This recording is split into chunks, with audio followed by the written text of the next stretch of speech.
Welcome to your custom deep dive. We are really thrilled you're joining us today. Yeah, absolutely. It's great to be here. You know, as someone who just loves to learn, you are likely constantly absorbing a massive amount of information. Oh, for sure. You're reading industry analysis, parsing complex reports, tracking global trends. And trying to constantly update your mental models. Right. It Yeah. is basically an ocean of data out there, Yeah. and navigating it requires, well, a significant amount of cognitive endurance. Exhausting. It really is. But today, we are shifting the focus. We are temporarily muting all that external noise to actually examine the internal architecture of your own mind. Which is such a rare thing to do, honestly. It is. Our mission in this deep dive is to deconstruct what true resilience actually looks like. We are moving away from that conventional idea of simply, avoiding pain. Or just enduring it through sheer white-knuckled willpower. Exactly. We want to understand how to actively utilize friction for structural psychological growth. And most importantly, we're going to isolate and identify the raw materials of strength that are, frankly, already sitting inside of you. To accomplish this, we are analyzing a highly concentrated piece of philosophical writing today. It's an excerpt titled Unbreakable, Building Resilience from Within by Frank Canandri. And what makes this text so ideal for our analysis is just its extreme brevity. Right, we are looking at exactly 7 sentences. 7 sentences, that's it. But the psychological density packed into those sentences is remarkable. The author doesn't waste a single syllable. Every single phrase operates as a load-bearing pillar for a much larger framework about human nature, cognitive behavioral loops, and the mechanics of endurance under extreme pressure. Okay, let's unpack this, because encountering a text this dense means we really have to slow down. We do. For anyone who typically consumes, say, dense textbooks or lengthy academic papers, finding a concentrated thesis like this offers a really rare opportunity to sit with the mechanics of an idea. It's a different kind of reading. Yeah, and the text opens with a premise that immediately challenges our cultural default regarding toughness. The author writes, "True strength is not loud. It is built quietly through daily discipline, small decisions, and inner conversations no one else hears." What's fascinating here is the sociological contrast Canandri introduces right in the first 6 words. The not loud part. Right. Culturally, we are deeply conditioned to associate strength with volume and visibility. Oh, totally. We equate it with the performative, like the aggressive posturing in a negotiation or the highly visible hustle culture on social media. Or even the cinematic trope of the dramatic shouting speech before a battle. Exactly. But that version of strength relies entirely on external validation. Canandri strips all that away, arguing that genuine unbreakability is isolated, it's intimate, and it is entirely devoid of an audience. I'm curious about the practical application of that, though, because, is there utility in loud strength? How do you mean? Well, if you were leading a team through a crisis, sometimes people need to see and hear that bold, declarative confidence to feel secure. Doesn't the quiet nature of this discipline risk making someone appear passive?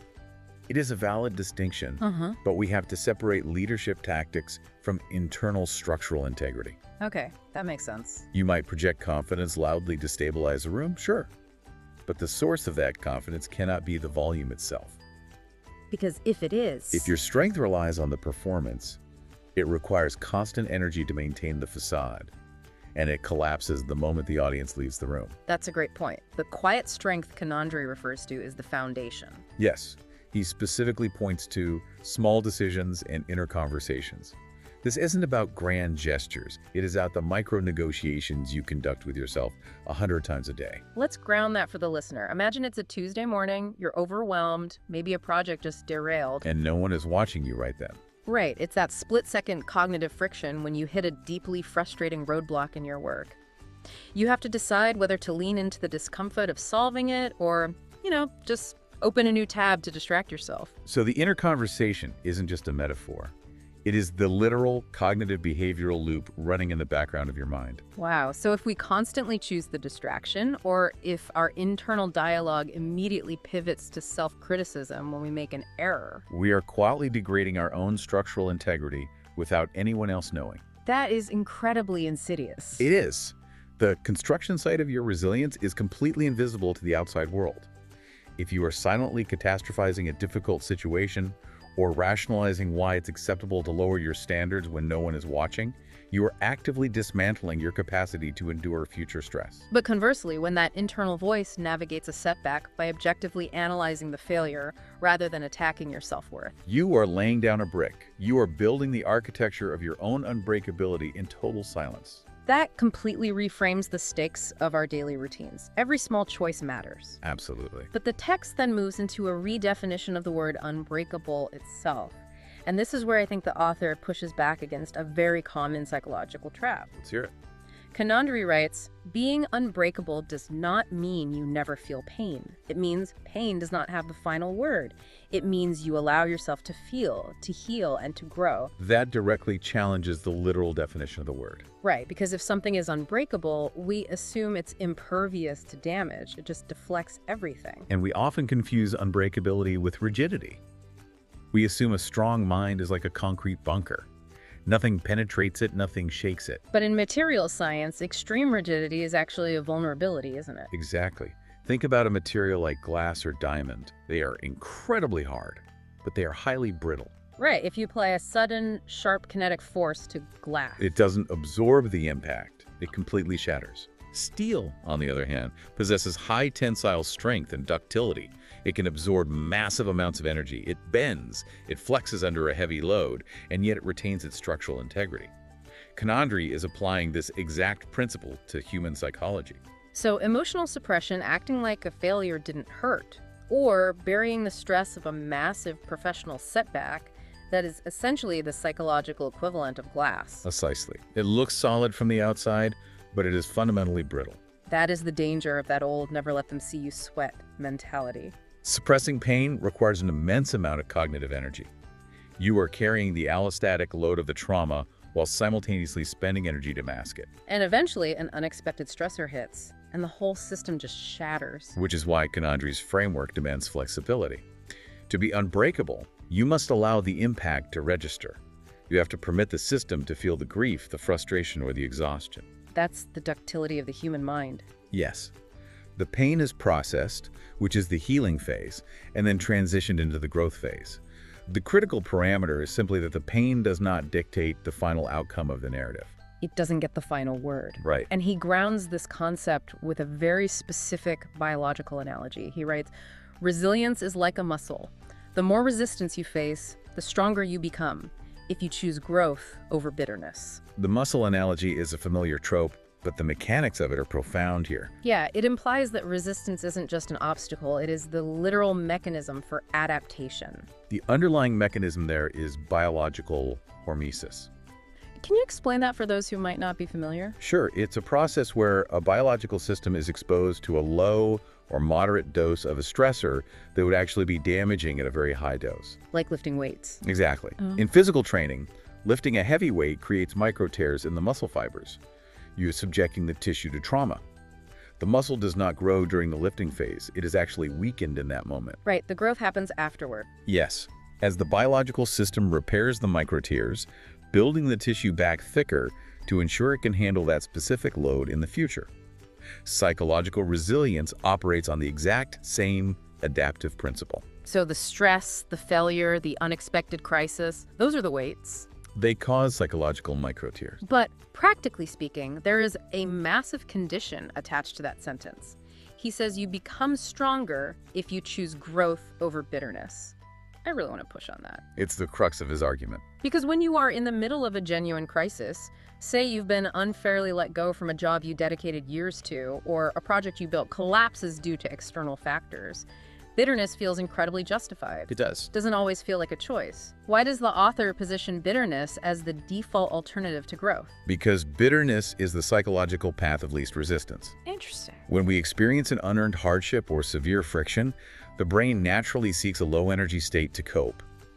Bitterness is highly efficient in that regard because it completely absolves us of responsibility.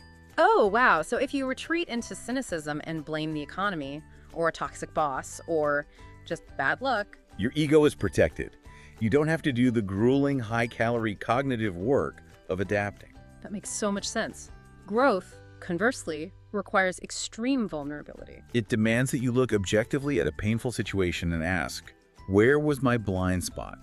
How do I need to evolve to survive this environment? Choosing growth over bitterness is the conscious decision to override the brain's default desire for comfort in the aftermath of trauma. That's powerful. It's a daily battle, really. Here's where it gets really interesting, because he takes this concept of facing resistance and elevates it to almost an existential level. Let's look at the next sentence. Go ahead. When life tests you, it reveals you. It exposes your fears, your doubts, your limits, but it also reveals your courage, your wisdom, and your capacity to endure. He is framing adversity not as a penalty, but as an informational mirror. Yes, it acts as a diagnostic stress test. Think about how aerospace engineers test a new airframe. They do not rely solely on the theoretical mathematics in a CAD program. Right, they take the physical structure and subject it to massive, simulated aerodynamic pressure. Until they find the exact point of failure, they have to know the limits of the material to understand its true capacity. And human beings operate similarly. We do. In a state of comfort, when our routines are intact and our environments are predictable, our understanding of our own courage is purely theoretical. Because we build our daily lives specifically to avoid our limits. We curate our environments to stay within our competence zones. Exactly. But encountering a limit can trigger a deep sense of inadequacy. Sure. If you are trying to master a complex new discipline and you hit a wall where you simply cannot grasp the paradigm, the immediate internal response is often panic. You assume you've failed the test. That panic is the exposure of the limit Kanandri mentions. But his core argument is that hitting the limit is not the conclusion of the test. It is the prerequisite for the next phase. Meaning you can't show courage without the fear. Precisely. Courage cannot exist in a vacuum. It is metabolically impossible to be courageous if there is no fear present. And wisdom cannot be demonstrated unless you are forced to navigate an environment fraught with extreme doubt and ambiguity. By reframing the crisis as a revelation, it fundamentally shifts how you metabolize the stress. The adversity isn't happening to you as a punishment. It is functioning as the diagnostic tool required to map the true depths of your capacity. And that leads right into what I view as the absolute anchor of this entire text. It's a single sentence that operates as a sort of cognitive override during those moments of panic. He writes, "You are stronger than the moment that tries to break you." That is a phenomenal line. Let that sink in for a second. You are stronger than the moment that tries to break you. There is a distinct manipulation of scale happening there, contrasting the totality of you against a singular moment. The temporal aspect of that sentence is vital. How so? When a human being experiences a severe, acute stressor, a panic attack, a catastrophic failure, a sudden loss, the amygdala essentially hijacks the brain's perception of time. Time dilates. Yes. The immediate threat becomes all-encompassing. The brain distorts temporal reality, tricking you into believing that the overwhelming pressure of this specific second is your permanent, unending reality. The walls close in and the pain feels infinite because your neurobiology is screaming that the threat is perpetual. Exactly. The moment feels like an eternity. But Kanandri is demanding that we zoom out. A moment is just a temporal snapshot. It is a passing data point. The moment trying to break you is a finite event with a beginning and an end. But your capacity to endure the psychological architecture you have been quietly building through those small decisions and inner conversations we talked about, that is a continuous accumulating force. You inherently outlast the moment. If we connect this to the bigger picture of how we manage personal development today, the final sentences of Kanandri's text offer a radical departure from modern messaging. The final quote is, "Strength is not found outside of you. It is already within you. Build it, protect it, trust it." We live in an era that aggressively commodifies resilience. Oh, absolutely. The self-help industrial complex. We are bombarded with the narrative that we are inherently deficient, and that the solution to our cognitive or emotional fragility exists externally. The underlying message is always conditional. If you acquire this specific organizational software, then you will be disciplined. If you attend this high-priced seminar, then you will unlock your leadership potential. If you can just optimize your environment perfectly, then you will be strong. We treat psychological endurance like a software patch we can download from a third party. Kanandri rejects that entirely. The raw materials are already in the system. It shifts the locus of control entirely back to the individual. The capacity to endure is a built-in feature of human biology and psychology, honed by hundreds of thousands of years of evolutionary pressure. But while the raw material is inherent, the structural integrity is not guaranteed. Right. That is why the text concludes with 3 imperative verbs. Build it, protect it, trust it. They demand continuous, deliberate action. We've discussed building it through the daily cognitive friction, but protecting it introduces a concept of psychological defense. What exactly are we protecting it from? Is it about setting boundaries with the external world, or is it an internal defense? It is both, but the internal defense is often the more critical vector. You must ruthlessly guard the territory of your own mind against the erosion of cynicism. Which goes back to choosing growth over bitterness. Exactly. You protect your resilience by being hypervigilant about the narratives you allow to take root in your inner conversations. If you allow a narrative of chronic victimhood or pervasive doubt to run unchecked, it acts as a corrosive agent, slowly degrading the very strength you are trying to build. You have to establish strict cognitive boundaries regarding what you accept as truth about your own capabilities. And that brings us to the final directive. Trust it. That seems like the most difficult step. It is. It is one thing to theoretically know you have built this internal architecture, but trusting it implies a leap of faith. It implies stepping into an arena where you know the resistance will be severe, where the outcome is entirely unknown. And relying solely on the belief that you will not shatter when the impact occurs. Trusting it is the ultimate manifestation of the quiet strength he described in the first sentence. It is navigating high-stakes environments, complex learning curves, and inevitable failures with the quiet, unshakable conviction that your internal structure can absorb the kinetic energy of the crisis, process the damage, and yield a stronger iteration of yourself on the other side. So what does this all mean for you, the listener, as you absorb this analysis and return to the complexities of your own work and life? We have taken 7 sentences and unpacked a comprehensive framework for cognitive endurance. It means recognizing that true unbreakability is not loud, performative, or brittle. It requires the ductility to feel the pain of a setback, but the rigorous discipline to deny that pain the final word. It means understanding that when you hit a wall, life is simply holding up a diagnostic mirror, forcing you to discover capacities you didn't know you possessed. Most importantly, it means realizing that you do not need to outsource your strength. The materials are within you. As you process this framework, I would leave you with a final thought to consider regarding the immediate application of this philosophy. Oh, it's that. If true resilience is constructed quietly through the compounding interest of small decisions and internal dialogue, then consider your very next action today. Your next choice. Yes. When you encounter the next minor frustration, a delayed response, a challenging piece of data, a moment of fatigue, what if that seemingly trivial, invisible choice to lean into the friction rather than retreat is the precise moment you are physically forging the steel of your own unbreakability? Wow, that reframes every minor obstacle as a critical opportunity for construction. We hope this deep dive has provided you with a more sophisticated lens through which to view the friction in your life and a deeper understanding of the architecture you are constantly building. Keep analyzing, keep leaning into the resistance, and trust the capacity you already possess. Until next time.